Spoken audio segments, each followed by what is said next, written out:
but I'm not here to speak for the trans community as a whole. Just as like I'm not here to say that the gender critical movement can't be heard either.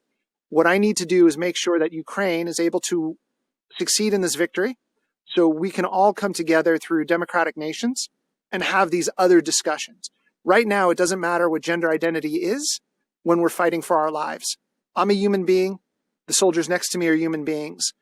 And ultimately, that's a conversation for another day. But I do support J.K. Rowling's right to issue her views.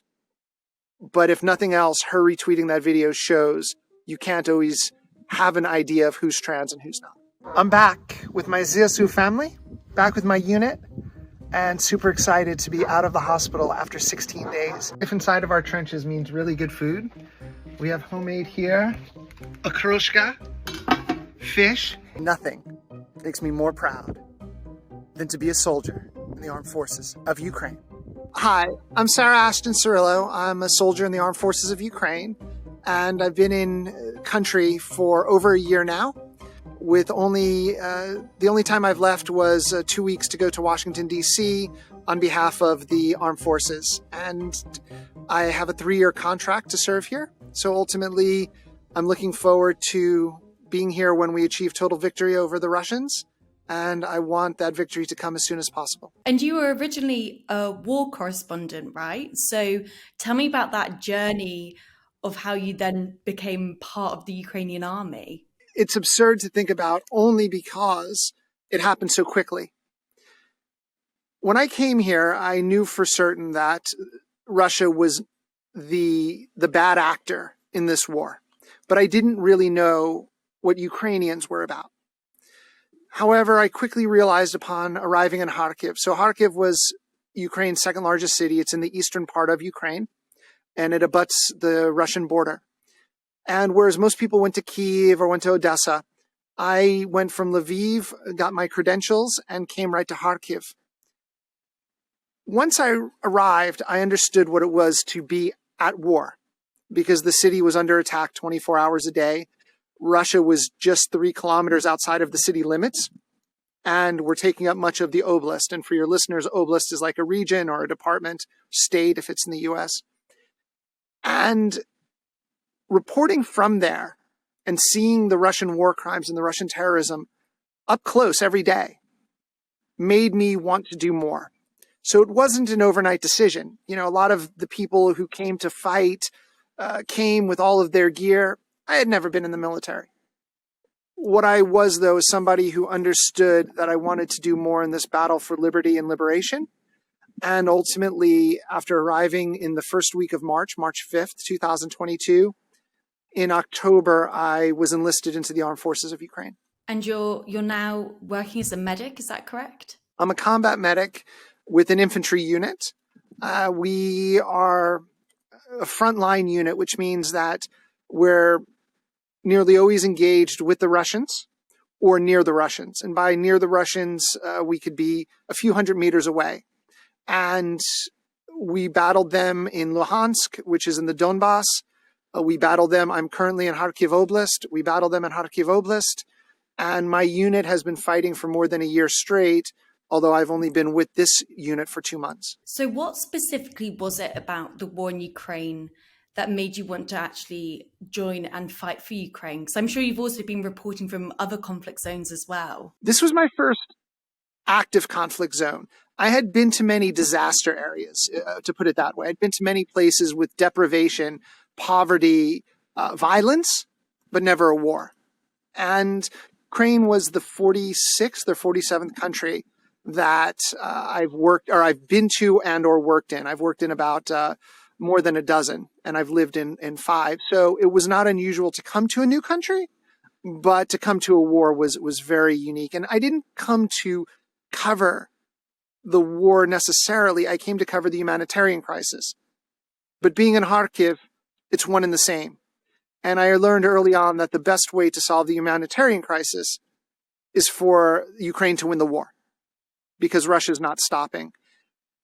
In Kharkiv, I saw several things that are even, you can't even, you can't even believe that it's real when you look back on it. One of them was being on site for multiple days when they were recovering the bodies from the mass graves in Izium. Bodies that were liquefied, some bodies that were mummified. And the worst part of it is that the Russian base, and it's not widely reported, but the Russian base that was there, or trench line, was only about 50 feet from where the bodies were buried. They knew what they were doing, and then they were living next to them. This happened in September, as I was already contemplating, but that's what put me over, in a sense, the whatever the dividing line was between being so I was a neutral observer as a journalist. Then I started working for the Ukrainian government and became, I guess you would call, a participant. But to jump from participant to combatant, that was a big part of it. The second issue was a very specific one. In the town of Zolochiv in Kharkiv Oblast, just 10 kilometers from the Russian border, I worked as their outreach director starting in April of 2022 and running until the time I signed up for the Armed Forces of Ukraine. And while there one day, a woman was riding her bicycle, 42 years old, school teacher, mother, and she was hit by a mortar from the Russians. They would just fire it over, because so close, fired over the border. And she was hit, and she was decapitated. Her limbs were severed. And as I was reporting, I'm trying to look down and show the world that this human being was still a human being. And that's the key, was never to lose sight of humanity. And by joining the military, it gave me a chance to help make sure the world saw that Ukraine understood what humanity was, although we still had to fight this war. If you could take yourself back to last year when you were just arriving in Ukraine, could you imagine any of the things that you've seen now or experienced now, or perhaps had to learn or overcome within yourself? I understood what life and death is now.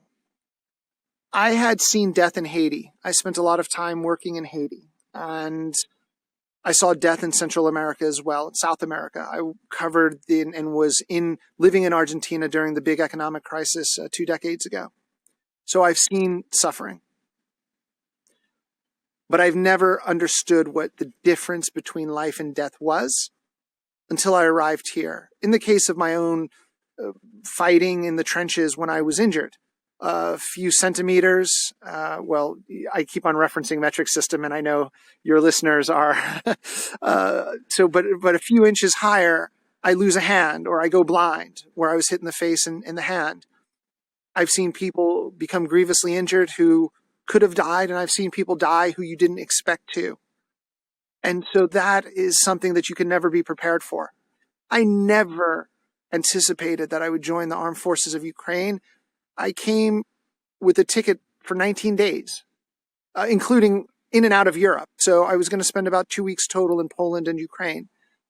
So no, Joe, it was not something that I could have ever imagined. And I don't know what's going to happen once this war is over when it comes to trying to process what it is that we've all lived through. My fellow soldiers, their families, the heroic civilians who live through the Russian terrorism every day. There's going to be a significant amount of healing that will have to take place. But for right now, we're focused on one thing, which is victory, civilians and military alike. One of my colleagues at Times Radio spoke to a mercenary from a unit who was out in Ukraine, and he was saying that actually he found that there just wasn't enough resources and weapons available for him and his team. Is that something that you guys are experiencing at the moment? Anyone who's fighting here is fighting under contract of the armed services or armed forces of Ukraine. And so there's no private military contractors fighting in Ukraine. You have foreign volunteers, but no private military contractors. Yes, foreign volunteer. As a frontline infantry unit, I don't know what their unit was experiencing. I think what we have is a lot of frustration that the United Kingdom, for as aggressive as they've been in trying to get us weapon systems, maybe there's been pushback through other nations in the European Union. And of course, the United States has been a bit slower as well in producing the larger weapons that could allow us a faster victory. So from that regard, yes, get us all the weapons now. And I want to thank the United Kingdom for leading the way, for showing their neighbors across the English Channel in Europe and, of course, across the Atlantic in the United States on how to be more aggressive, right? England's been incredible. The United Kingdom's been incredible. But when it comes to small arms, there's never been an issue with rifles. There's never been an issue with ammunition. We can go and we can fight, and we've been successful. So it depends how your colleague and in that discussion was looking at it. We need the big weapon systems. We can use them, and we could end the war in a much quicker way at a lower cost to both human life and to the taxpayers of the United Kingdom, to the taxpayers of the United States, the taxpayers of the EU, and all of the allied nations, if they would just get us the weapons now. And that's where a lot of frustration comes in among the civilians and soldiers here. We're still winning, even though we don't have these weapons. I could only imagine how quickly we would liberate all of Ukraine and bring back the 1991 borders and help institute President Zelensky's peace plan if we had all the weapons from our allies tomorrow. And if it's okay with you, I'd like to talk about the experience of being a transgender woman out fighting in Ukraine. Not only my personal experience, but I wrote for 6 months here on contract with the largest queer media company in the world, LGBTQ Nation.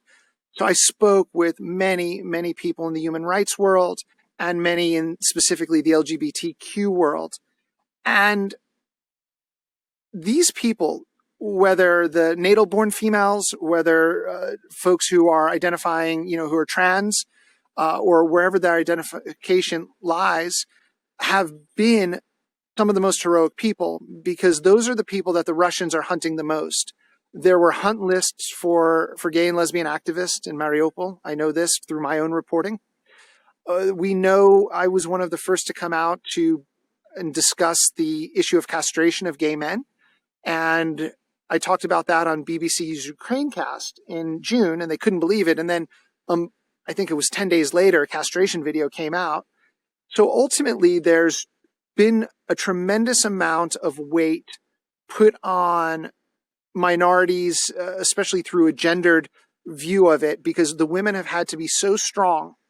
And the LGBT community has had to be so strong, specifically because Russia is a horrifically misogynistic society, and Russia is a horrifically transphobic, homophobic society, to the point that they have attempted to genocide culturally the LGBT community, and in Chechnya have literally attempted to genocide the LGBT community and wipe them out. And so that's something that I've noticed. And in my reporting, I focused less on the bombs, which is ironic considering I'm fighting, than I did on the human interest stories of what the people were going through. And time and again, though, what I understood is this war has advanced the causes of women, advanced the causes of equity and equality, and advanced the causes of the voices of the LGBT community. And almost to a person, no one believes it's going back to how it was a decade ago or 20 years ago. It's advanced it in such leaps and bounds that Ukraine is now one of the leaders when it comes to human rights and the ideas and pillars of democracy. I like to say, we're not fighting for tolerance here. We're not fighting for tolerance for some people. We're fighting for liberty for all people. Well, it's interesting that you say that, because there was the International Lesbian, Gay, Bisexual, Trans and Intersex Association. They did a rating in 2021, and they found that Ukraine came 39th out of 49 European countries as anti-LGBT hate speech and hate crime. I'm not doubting from all of the communication I had with people who were here before, especially the Ukrainian voices who I've interviewed. Things were tough in 2015, 2016, 2017.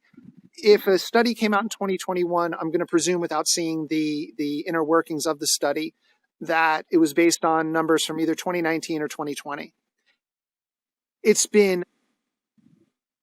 empirically proven in 2022, 2023, that a lot of what was taking place, which was this frustration and anger being created by the Russians within the Ukrainian society, basically propaganda, was proven to be just that, propaganda. And so I personally have never experienced any discrimination from civilians from my first unit, from my second unit, from when I worked for the town of Zolochiv. And I was never in Kyiv until October. So this is not something where I was in a big city and in this protected environment. I was in Kharkiv Oblast, the Donbass, and never an issue. Furthermore, as I said, my reporting backs this up.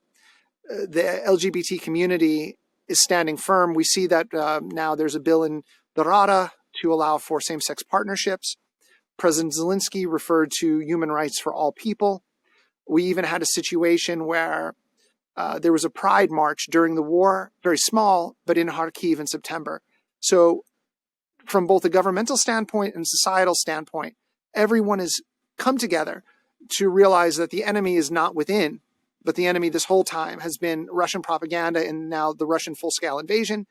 It's been 9 years of war, and finally everyone has decided that, again, the enemy is clear. The enemy is Russia, Vladimir Putin, Prigozhin, and all the people that enable the Russian Federation to carry out war crimes against gays and lesbians. I have read some articles where some trans women found that they were actually turned away at the border. I'm glad you're bringing this up. Yeah. So is that something that you've heard? I wrote an article on this because it was a major question, and I wrote it well before I was in the military. There were people turned away whose identity documents and presentation led to questions as to whether they were really trans. There are LGBT communities here, community organizations, that were able to work with doctors and government officials to take those turned away people and within 1 to 2 weeks have the identity documents that allowed them to cross.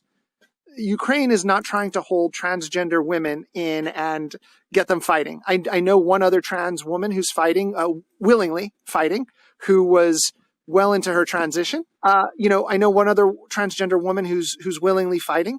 I know a couple of drag queens who are literally fighting, a drag king who's fighting. But if you were in the eyes of the law, and the eyes of the law simply meant a sign off from a doctor, you were able to leave. And this was not something that was hard to get. Again, multiple LGBT community organizations worked with trans people. And I believe, and I have to look back at the article, one organization went on record as telling me that they were able to get 200 plus trans women and their families out of the country.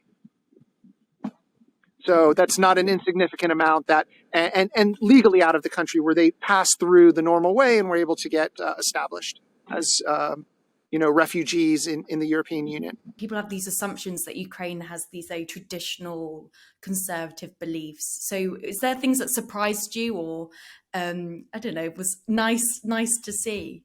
I was the communication director for a small town, Zolochiv. And I go back to that because it doesn't get more traditional than that. You're on the Russian border. Your trading partner is Belgorod. You're there, a small village. 100% traditional. But traditional didn't mean bigoted. Traditional didn't mean in any way that they were casting aspersions on anyone. The lawyer for the town was Muslim. The mayor in the town just over, even smaller town, was a Muslim refugee from Kazakhstan, I believe, Mayor Abdul. You have synagogues, you have Tatars, the Crimean Tatars.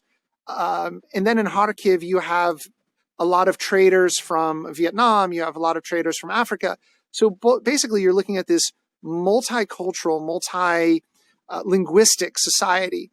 So even among what we would call Ukrainians from an idea of this ethnic origin Ukrainian, they would be the first to say, Ukraine is not about ethnicity, it's not about religion, it's about this notion of freedom and what makes us this political force since 1991, breaking away from the Soviet Union. And that was the big thing that I noticed, that everyone seemed to have this sense of identity, but not this monolithic, I'm Ukrainian, you're not.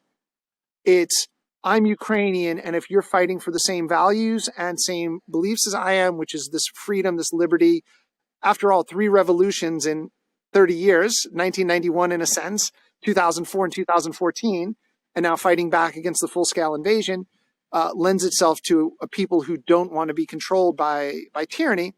If you're willing to fight alongside them with that, whether, as I said, Muslim, Jew, Tatar, as an African immigrant, as a Vietnamese trader. A good friend of mine is from Jordan, who's lived here for 13 years as a Jordanian, who's now become Ukrainian. They will accept you. That was one of the more surprising parts to me. There was not this breakdown of identification. And I put up a post on Twitter today about identity politics and how identity politics allows for fascism to really be able to sort of parse people apart from each other. And what Ukraine is doing is fighting for full liberation of everyone. How do you think that the war in Ukraine has permanently changed traditional gender roles within Ukraine? I think things have changed completely for a variety of reasons. One, Ukrainian women have always been very strong, dating back to World War II. You know, people have this notion sometimes that Ukrainian women are subservient. They're not. They're so fucking strong. Like, it's crazy. That being said, with more than 50 or 60,000 women currently serving in the armed forces of Ukraine, plus those in the security and police forces, you have this notion of women as literal battlefield warriors. Then you have had women who've had to become either internally displaced people or refugees who are supporting themselves and their kids while their husbands are fighting at the front. And they're having to learn different languages as they're in Poland or the United Kingdom or Germany or Holland, France, etc. And with that, you see a situation where women, very similar to what happened in the United States after World War II, I don't think are ever going to allow themselves to be subjugated in any way. Even if this idea of subjugation existed prior, which I can't speak of, but from many of the women I've spoken to here, in their experiences, they're like, no, we've always run everything.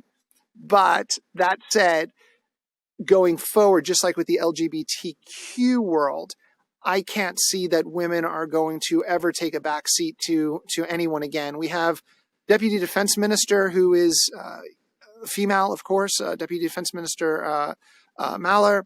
We have multiple ministers who are female. And so even President Zelensky's leadership teams are such that women are leading the way during this war effort. Yeah, the Ukrainian female ministers are incredible. They're great communicators, aren't they? I don't know how they all picked up their weapons or went to their offices on February 24th on the first day of the full-scale invasion. What I do know is when I'm in the trenches next to them, the men, when I'm in the trenches next to the women who are at the front line as well, I get inspired just by the fact that they didn't give up. And that alone is one of the most stunning parts of this soon-to-be total victory by Ukraine against Russia, which is they could have capitulated, especially those in the western part of Ukraine, could have just said, this is not our issue. But instead, everyone came together. In Kharkiv, the Russians were in the city of Kharkiv and got pushed out. And then they got routed all the way back to the border. So ultimately, we've seen time and again where the Ukrainians, men and women, children too, who have had to go to school under extraordinarily difficult circumstances, stand up and say, we demand to have control of our lives. And I don't think there's ever going to be any giving up of that control moving forward. They can't kill us. They can't hurt us. Victory is ours. It doesn't fucking matter. Why? Because we're Ukraine. And ultimately, Putin is going to be the one dead. Prigozhin is going to be the one dead. And this is a small price for liberation and for freedom. I saw on Twitter that J.K. Rowling had actually retweeted one of your videos. So were you surprised that she retweeted your video? Wow, Joe, you've put me on the spot. But I'm going to answer that as best I can. Yeah. And the reason I say you put me on the spot is because, of course, it jumped out at me that J.K. Rowling retweeted it. J.K. Rowling has been a supporter of Ukraine's fight against Russia. I want to put that out there.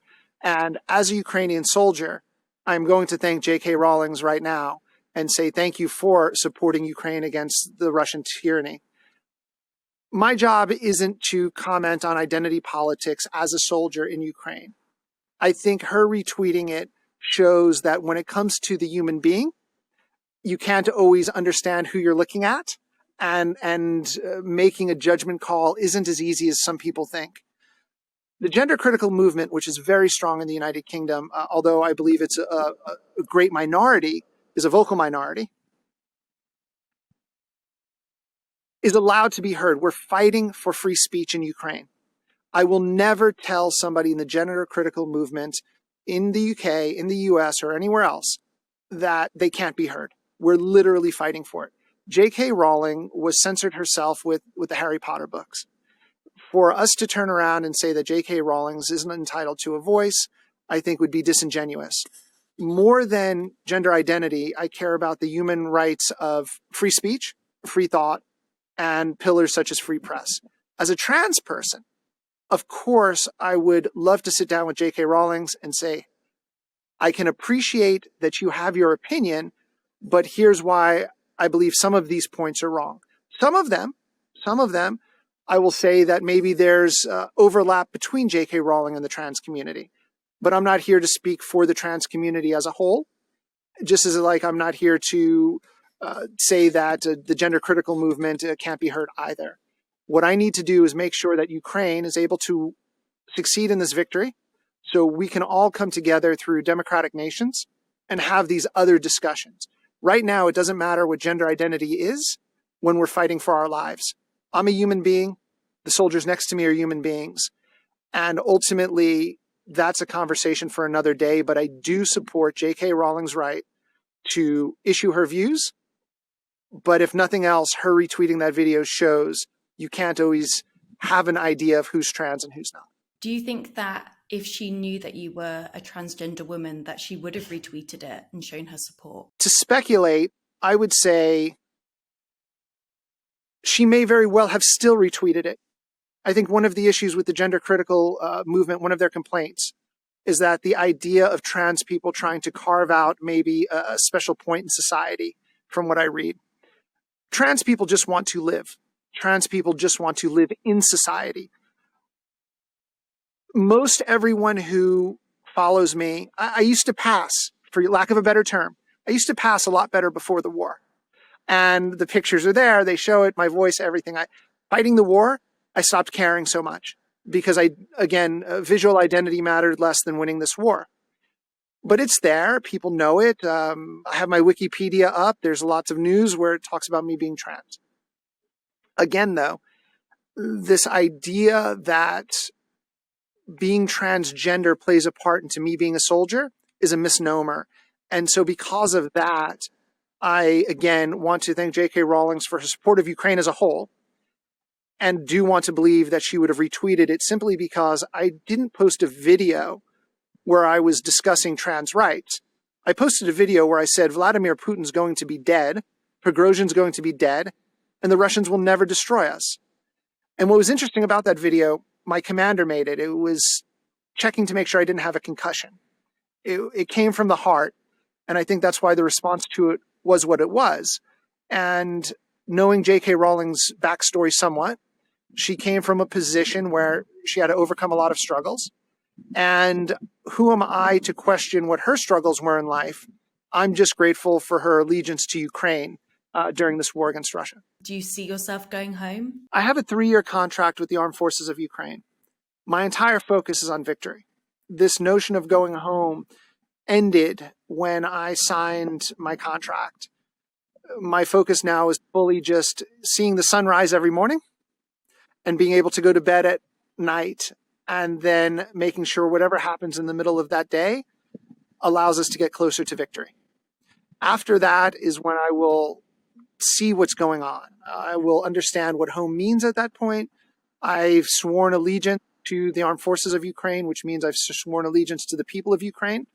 And my only goal is to make sure the people of Ukraine can go to sleep in their own beds every night. And then I'll worry about whether I'm going home to the United States or where my home is after we've achieved the 1991 borders and President Zelensky's peace plan. What would be your message to the international community, especially for countries that are perhaps considering about giving additional weaponry and support to Ukraine, and just in terms of morale among the international community? We're winning this war even without all the heavy weapons.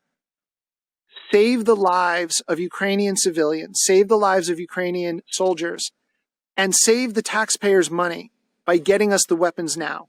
The foreign investment in Ukraine during this war is the best return on investment of foreign dollars from countries since World War II.